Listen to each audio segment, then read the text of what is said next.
Hello, Ninjas. Thank you for joining us for our monthly sales meeting. My name is Larry Kendall. I'm the author of Ninja Selling, and I'll be your host for the meeting. One of the things that we preach in Ninja Selling is that the key to your success is your mindset, your skill set, and your actions. This is a skill set lesson on getting listings sold. Now, all real estate markets are local, and some markets are still very hot, multiple offers and so on. But we taught Ninja Selling in 41 states plus Canada last year, and we're pretty in tune with the various markets. What we're finding is in a lot of markets, the Ninjas are struggling to get their listings sold. So that is the topic of today's lesson. How do we get these listings sold? Let's start with a pop quiz. What is the single most important factor in getting a home sold? I often hear, well, it's price, or it's condition, or it's location. All of those are important, but the most important thing is, do you have a functioning seller who can make good decisions?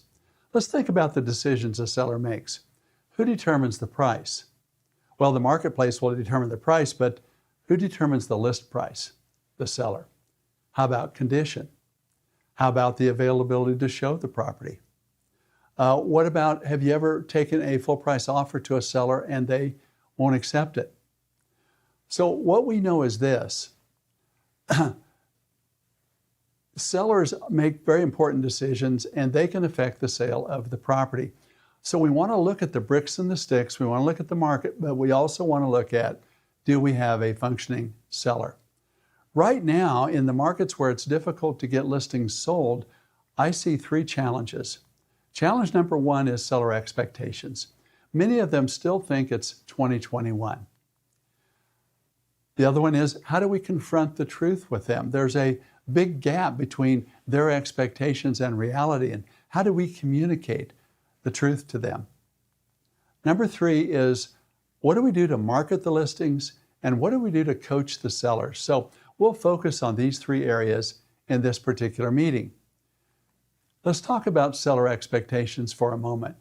One of the things we want to do is shift their focus from price to their motivations, to a schedule, and to a benchmark. We'll show you how to do that.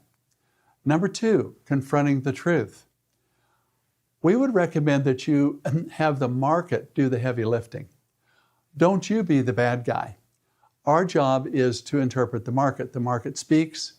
Are we listening? And we want to show them information. It's a lot more powerful to show versus tell. And we will do this through asking questions. We believe the seller should have what we call time of possession. They should be doing most of the talking. We ask the questions, they do the talking. And number three, your marketing and coaching. One of the things we'll talk about is what we call shine online and how important that is. And the other one is Ninja habit number 6, which is your weekly client service calls, where each week you give them an update on the market. Seller expectations. From Realtor.com's research, what they found is that last month, 80% of sellers surveyed think that they're going to be getting asking price or more. But the reality is only 40% of sellers actually achieve that. So there's a gap there, and we need to help close that gap.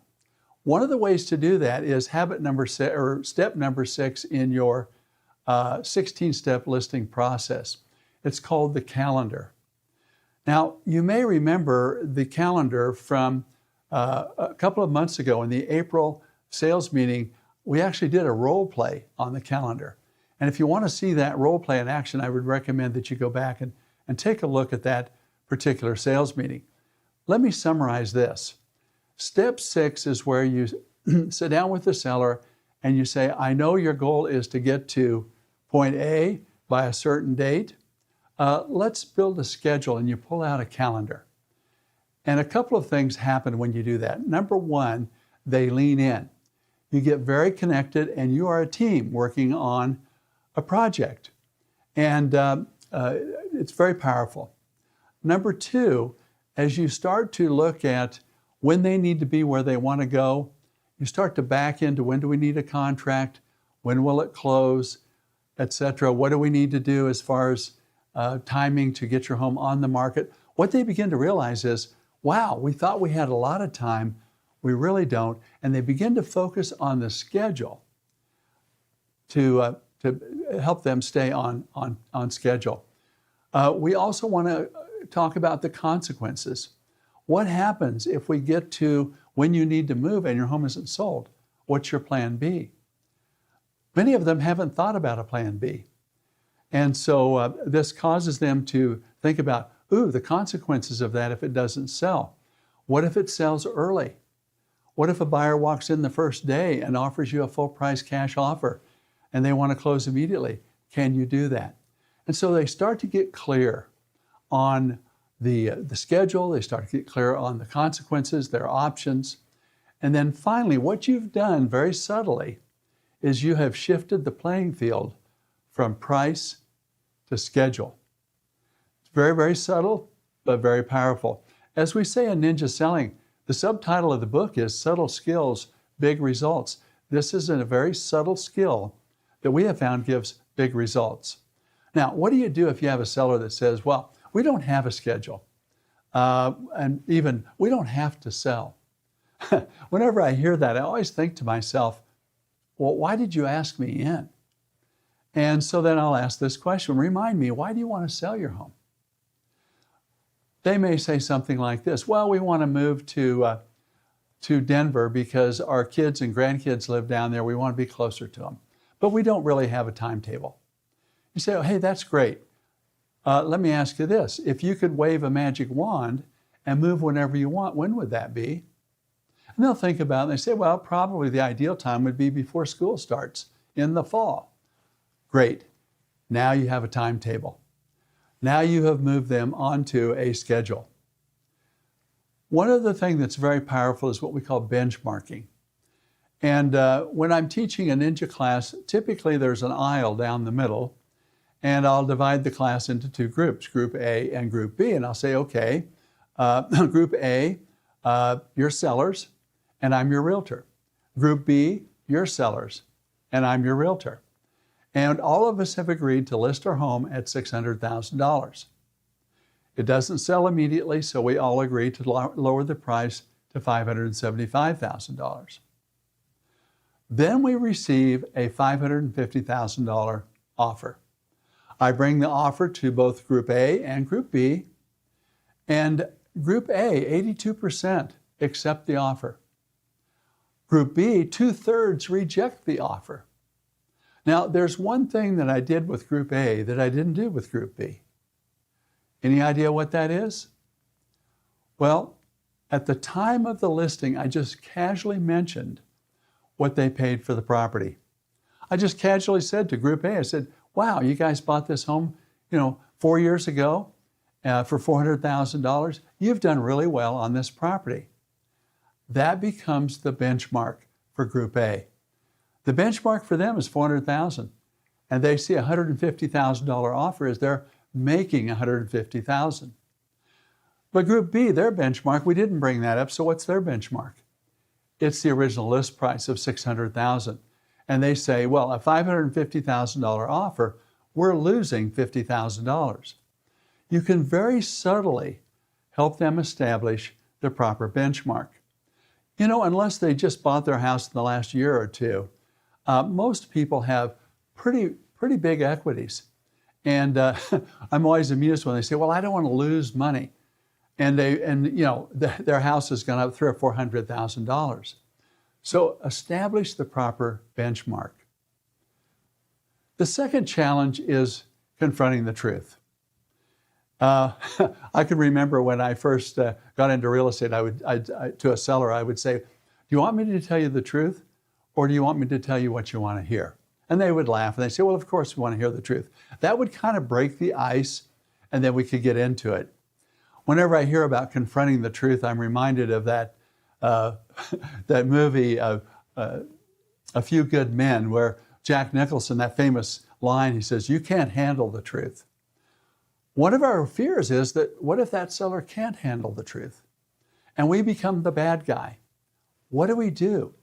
Well, make the market the bad guy. The market will speak to us. The question is, are we listening? So everything is the market. This is what the market is telling us. This is what the market is saying right now. Let's take a look at the market. And so when we look at the market, when we put your home on the market will speak to us, and it will speak to us in one of four ways. One of four things will happen. Maybe there will be no online showings. Now let me clarify, we used to talk about online views. But what we've discovered now is most people look at property online, and it's actually a showing for them because a large percentage of buyers actually write a contract based on what they see online, and then they'll inspect the property after it's under contract. So online showings, not online views. Well, what if we're not getting any online showings? Well, then I would first look to see, well, what's the market doing? Are there any properties that are selling in our price range or our neighborhood? The second thing that could happen is we're getting online showings and no physical showings. Typically, this is a signal of overpricing. Number three, we're getting showings and no offers. This typically will indicate perhaps a problem with condition. And then finally, and hopefully, we're going to get offers and hopefully more than one. What is the market saying to us? Well, before you go into your listing consultation, we would recommend that you do several things. Number one, do an RPR value or a Zestimate value. They probably have, and it helps you understand their expectations. Also, if you're in a disclosure state, go to your county records and establish what is their benchmark. What did they pay for the property? Take a look at the properties that you're competing with for days to offer or days on the market. How long is it taking, typically, to sell a property in their price range or in their neighborhood? What's the sales to list ratio, and what's the trend? You know, back in 2021, we were selling, the average sales to list was over 100%. Maybe it was 102, 103%. In most markets now it's dropped back below 100%. Maybe it's 99 or 98 or 97, but what's the trend? Is the market for sellers getting stronger, or is it getting weaker? What is the absorption rate in months of inventory? You notice, for example, that homes are selling in their neighborhood at the rate of about one a month. And there are 10 homes for sale currently. Well, that means there's a 10-month supply. There's 10 months of inventory. A lot of times you'll want to check the absorption and months of inventory by price range, as well as by neighborhood, or maybe by type of property, such as golf course property or lakefront property. What are the past sales, and not just the sales price? What was the net sales price? Were there incentives? Were there concessions? Pat and I recently purchased a property for $675,000, but the seller threw in $15,000 of concessions for closing costs and so on. So the real price was not $675,000, it was really $660,000. What about new construction? Do you have new construction in your market that would compete with this listing? Builders right now are very aggressive on their incentives. Many of them are buying interest rates down into the threes. They're including a lot of the upgrades. They're providing funds for closing costs. In some cases, they're paying the HOA fees for a year in advance, etc. Find out what's going on with new construction and what's the impact on your listing. Also, let's take a look at the competition and what's going on there. How long have they been on the market? What about price reductions? And then always remember this. Don't talk about the market, show the market. Showing is better than telling. It's much more powerful to show versus tell. I was teaching a class in 2021, and this young ninja came up to me and she said, you use the term CMA. What is a CMA? And I says, well, a CMA can be two different things. It can be a comparative market analysis where we look at all the sold properties that are similar in size and location to the subject property. A CMA can also be a competitive market analysis. In this case, we look at the competition. What are the listings that are competing with our listing? And she says, well, that's great. What do you use this for? And I said, well, we use this to establish price. I said, how do you establish price? Now remember, this was 2021. And she says, well, I just asked the seller what they want, and then I launched the auction. Well, those were the days, weren't they? Today, it takes a little more work and a little more sophistication to establish a price for a listing that will sell. What we would recommend right now is that you use what we call a value positioning strategy. Price more on the competition than on the past sales. Now, we want to look at both, but what we're finding right now in most markets, especially if you're in a market where it's a challenge to get listings sold, price based on the competition. So what you want to do is identify, if a buyer was out looking, what are the 4 or 5 properties that they would look at as well as our property, okay? You may even want to go tour those properties and rate them. So the 5 components of value. Buyers look at real estate with these 5 components. Number 1 is location. Let's say that with your listing, there's 4 other properties that are competing, maybe in that neighborhood or that type of property. Well, the property that backs to the park, as far as location, there's 5 properties. It will get the one that backs to the busy street will get the 5. On size, that's pretty easy. The largest property gets the 1, the smallest property gets the 5. On price, the lowest price gets the 1, the highest price gets the 5. On condition, the home that's move-in ready gets the 1. The one that really needs a lot of work gets the 5. And then on amenities, maybe there's a pool and a clubhouse. Maybe that's an amenity. Well, the others don't have that. I would get the 1, and the others would get 3, 4, 5, etc. But rate the properties and then figure out, based on this, what do we have to do to win? What do we have to do to compete and be the next property that's picked by a buyer, so we can help you get to the next chapter of your life on time? So the market will speak. I mentioned about being clear in your communication. Showing is better than telling. People are very visual, and you have more credibility when you show them what the market is saying rather than just talking about it. Asking is better than telling. Knowing how to ask the right questions to your seller. And then finally, it matters who says it. It's much more powerful if the market says it than if you say it.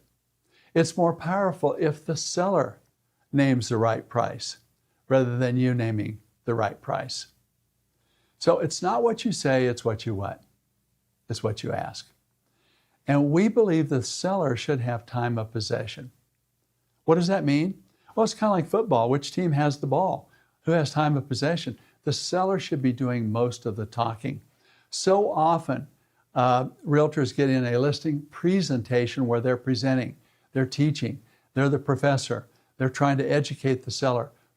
We believe that it should be more of a listing consultation where we're asking questions.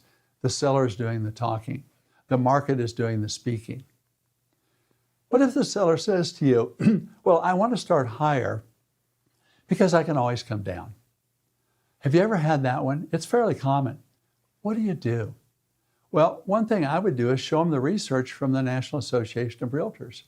The longer a house sits, the less it sells for. Now, it matters who says it. This is an independent third party that has a lot of credibility. This is a research study that was done by the National Association of Realtors. It's much more powerful if the National Association of Realtors says it than if we say it. And then we can simply ask the question, well, based on this research, is there more risk in overpricing or underpricing? My experience is if you underprice a little bit, most markets are still strong enough that the buyers will find that property and they'll basically start a bidding war. And that property will find the right market price. And there's more of a risk of overpricing than underpricing. Another thing you could do as far as showing, ask the seller, have you seen this? This was published in Housing Wire magazine, or Housing Wire news feed. I'm going to read it to you. Nothing destroys seller leverage or stigmatizes a listing more definitively than a public price adjustment.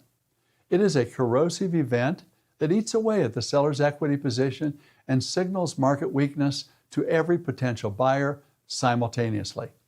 The moment a home endures a price adjustment, it enters a new category in the buyer's mind. It is no longer a desirable property priced right. It is a property that could not sell. Days on market accumulate. Negotiating leverage evaporates. Very powerful. Again, it matters who says it, from an authoritative third-party source. One of the questions that I love that comes from Marnie Long, and Marnie is a top realtor in our market. She's actually a top realtor in the country. And she says to the seller, why would you want to put yourself in a position to be disrespected with price reductions? She sees it as a sign of disrespect. And based upon what we just read from Housing Wire, that's exactly what happens when you start lowering your price. You're being disrespected. Okay, let's talk about marketing for a moment. We believe your marketing plan should be a 3-step listing launch. You package, you price, and you promote in that order. What do we mean by packaging? Well, we package the house first. Buyers would prefer to buy a home that's what we call move-in ready. So anything we can do to get the home closer to move-in ready, that's going to be good. We also want to start on the packaging of the marketing. So we want to get the home tuned up. We want to get the staging going. We want to get the photography going, the floor plans, the video, etc. We want this home to shine online. When somebody's searching online and they see this home, we want it to shine. Once we have the package ready, now let's price. And what are we pricing? Is this a wholesale home or a retail home? A retail home would be a home that's move-in ready. It's ready to go. It'll sell for more. If it's a home that needs a lot of work, it'll sell for less. What we have found is this: wholesale works, retail works. What doesn't work is a wholesale house at a retail price. So we need to figure out what are we selling and price appropriately. And then number 3, now what we do is we promote. We're ready to launch. We launch all of our marketing. It goes in the MLS. We're having open houses. We're launching our complete marketing. We're contacting other realtors. Our marketing program is launched, and we don't want to launch unless we're what we call parade ready. We want our float complete and beautiful when it goes down Main Street in the parade. So often I'm seeing listings that have incomplete information, don't have good photography or any photography. Their listing really isn't ready for the parade. They think speed is everything and they just throw it on the market. Well, I'll get the photos later. I'll get the information later. No, do it in this order: package, price, promote. Did you know that today over 40% of buyers write a contract before an in-person tour of the home? They're making decisions online. Is your listing shining online? Does it have great photography? Does it have video? Does it have a floor plan? Is it beautifully staged? This matters. Now, a study showed that 73% of homeowners say they're more likely to list with an agent who uses video to sell the property. We know that video works. There's a lot of research to support that. But how many realtors use video? Well, the facts are there was a study of 25,000 Zillow and Realtor.com listings, and what they found was 94% of those listings did not have video or a virtual tour. Only 16% had a floor plan, and less than 30% used photography best practices, such as make the beds before you show a photo of the bedroom, clear the kitchen counter before you take a picture in the kitchen. How can that possibly be? Well, because a lot of realtors are still stuck in 2021. They didn't have to do video. They didn't have to have professional photography. They didn't have to do anything. throw it on the market, we'll have multiple offers within 48 hours. Those days in many markets are over. And so the facts are most of our industry got used to cheaping out on the marketing. And they're paying the price now. And so are their sellers. So bring your A game. Have your properties shine online. You do that, your properties will be a category of 1. Okay, what do we do now? We have the home listed. We need to keep in touch with our seller. Our rule is once a week, we're going to call you to give you an update on the market. That's habit number 6, our client service calls. So, were there any online showings and no physical showings? If that happens, we need to do the research and find out what about the other properties in our price range or in our neighborhood? Were they getting showings? We'll show you how to do that in a minute. What if you're getting showings and no offer? Are you following up with all of the realtors who showed your listing and finding out, did they buy something else? Why did they buy that versus this? What could we do to enhance our listing? Who has the buyers? If you're using ShowingTime, and what I find is most of the industry, that's the standard, most people are using ShowingTime. Use it to find out who are the realtors who have buyers in your price range right now. What is selling? And what is the days to offer, days on the market? What's the sales to list? Are the concessions? What's not selling and why? For the homes that haven't sold, how long are they on the market? How many price reductions have they had? Take a look at that competition and especially notice any price reductions. Again, new listings are coming on all the time. Are you keeping up on those? Make sure that you're listening to the market. We got new competition. Let's take a look at the new construction. Is that a competition as well? And then what we want to do is what? We want to price to beat the competition. That's the key right now. Who's our competition? What does it take for us to win? Now I mentioned, if you're using ShowingTime, you can find out who has the buyers. Here's an example of a ShowingTime screen. And what you notice here in the price range from $575,000 to $600,000, there's 166 buyers in the market right now. Now that would be a powerful thing to say to a seller. Right now we know how many buyers in the market in your price range. There's 166 buyers. Part of my marketing plan is I know who the realtors are that have those buyers, and I will reach out to them and market to that group of buyers. The other thing that we can see is who are those realtors, and we can reach out to them. We have all their contact information right there in ShowingTime. Also, going back to the screen on how many buyers, you can also look and see in this price range, the average number of showings for a listing is 6.2 showings. Okay, well, how are we doing compared to the market average? The average is 6.2 showings. We haven't had any showings, or we've had 10 showings and no offers. That probably is an indication of price or condition. One last idea for you. How do sellers pick a realtor? Well, the research shows that on average, they know 12 realtors. They probably in their head maybe limit that down to 2 or 3, and then what do? They jump online to check us out. Let me see how they're marketing. Let me see, are they doing staging? Are they doing professional photography? Are they doing video? Do they shine online? And then they make that decision and call that realtor. 81% only call one realtor. So there's 2 reasons to shine online. Number 1, to get your listing sold, but number 2, to get more listings. We always say this listing, your next listing is embedded in this listing. How you market this listing tells the market, tells potential sellers how you do your job. And it will probably have an influence on whether they call you, and 81% only call one realtor.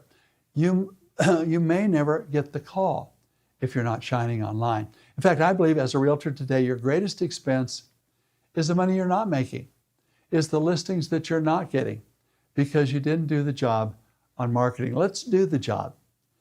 Let's shine online. Let's price it right. Let's let the market do this, do the talking. Let's do the listening. What is the market saying to us? And let's get these listings sold. I hope you got some ideas out of this, some takeaways that you can apply today in your business. We appreciate you attending the listing or the Ninja Sales Meeting every month. We hope to see you next month. Thanks for joining us.